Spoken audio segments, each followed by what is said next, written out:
Welcome back to another e-scooter adventure in Suburbia.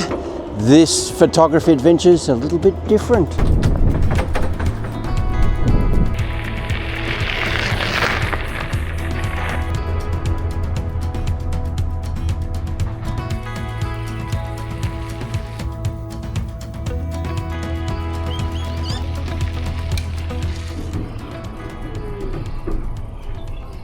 This is Joel's Park.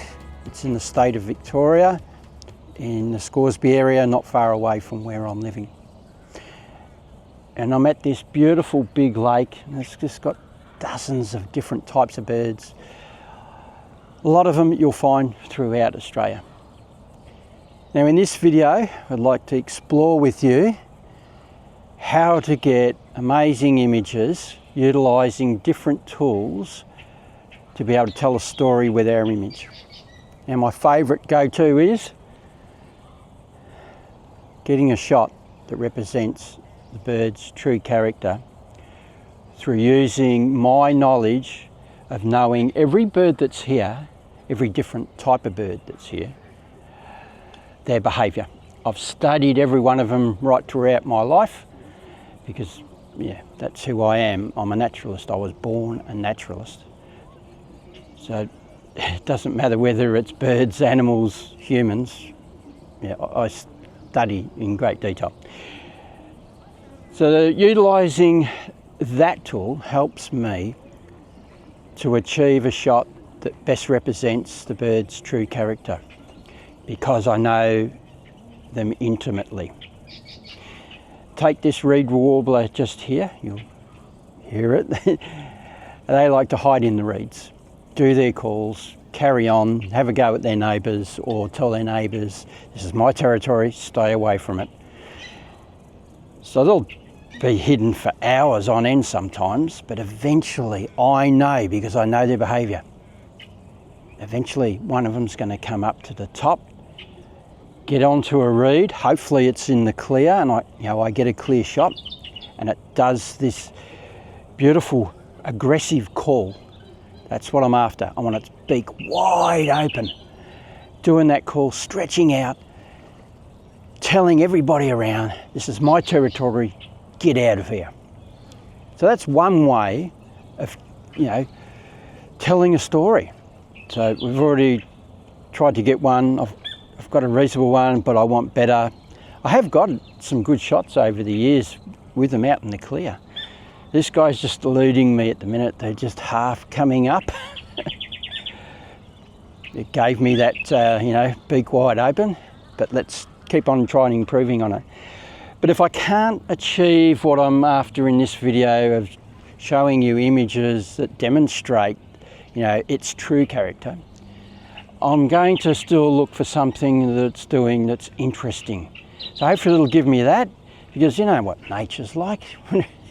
You go out with a shot in your head and you're after it, you're not always going to get it.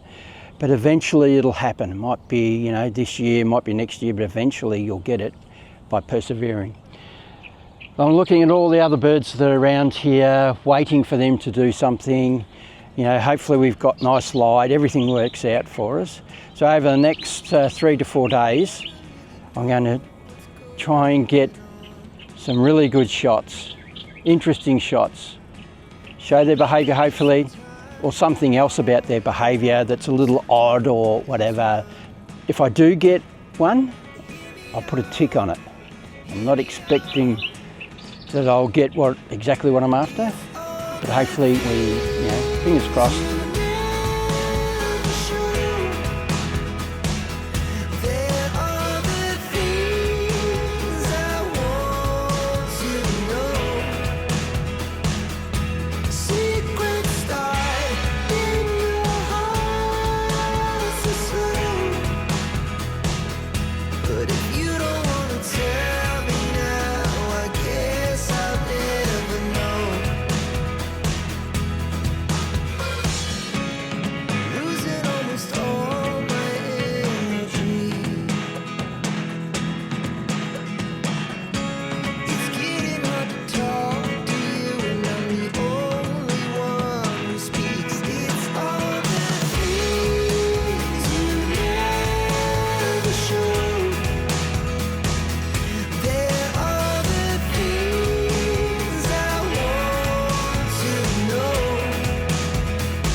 My 4 days is up.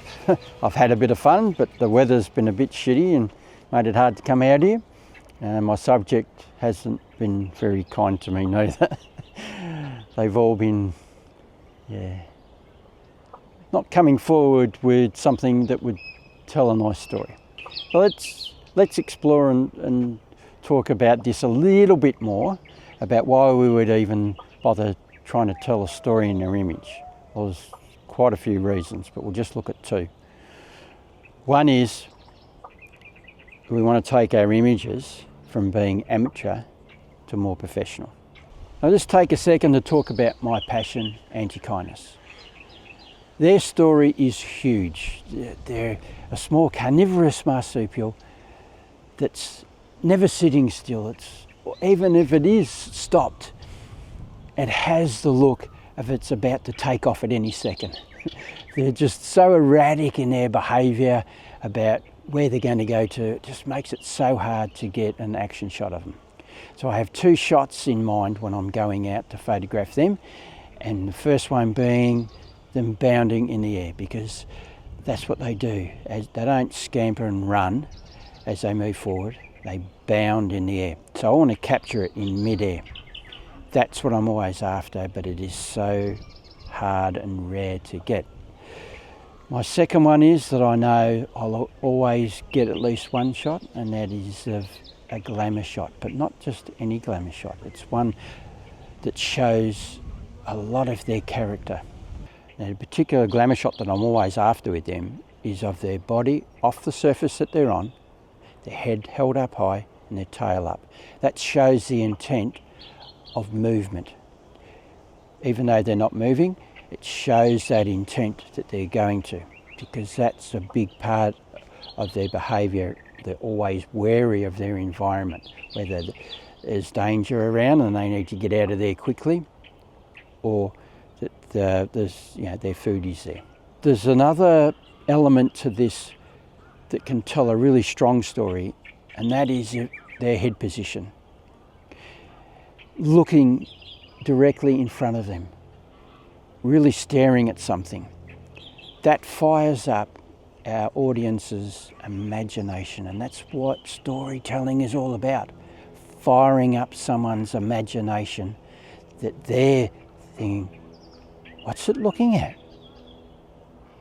Is it looking at its food and it's about to jump on it? Or is there a predator there and it's about to run away? So firing up the viewer's imagination is the ultimate thing, because you take a glamour shot of anything, people are going to go, oh, that's cute, but they're not going to linger and hang around and keep looking at the image. They're going to move on. But if we're telling that strong story, our subject is telling that strong story, looking at something, firing up their imagination, they're going to look at it a hell of a lot longer, because it's intriguing, it's exciting to the viewer. Now, my stories will be different to your stories, because we both have different creative minds. I love drama and the action of an animal, a bird or an animal's life. That's what I want to show people. All that type of action, drama. That's who I am as a person too. That's what I'm always interested in. But for you, it might be the more calmer side of the story. So it's about being creative and getting out there. We've come to the end of this video. So what I want you to take away from this is learn about your subject, how it calls, how it moves, how it goes about its life. Look for a story within that you think would be a really nice shot. So get out there and start practicing with that. Have a happy and fantastic Christmas day, and I'll catch you in the new year. Now, if you'd like to subscribe to my channel and get more of this amazing stuff, click on my pretty little face just down there in the bottom right hand corner of the screen. Hit the little bell, you'll get notification whenever I do anything else. And if you want to go and have a look at all the other mad and crazy things I've been doing in the past, click on my icon right here at the end of this video. It takes you to my channel. I talk about photographing and filming in the forest and open forest environments whenever I go on adventures. I always take you with me. When I buy cameras and scooters and camera accessories, I do reviews on them and give you my honest opinion on them. So go and have a browse. There'll be something there of interest to you, I am sure. And just remember, if you don't do, you don't get. So get out there and start photographing, filming wildlife, telling stories, and I'll catch you on the next one. Bye.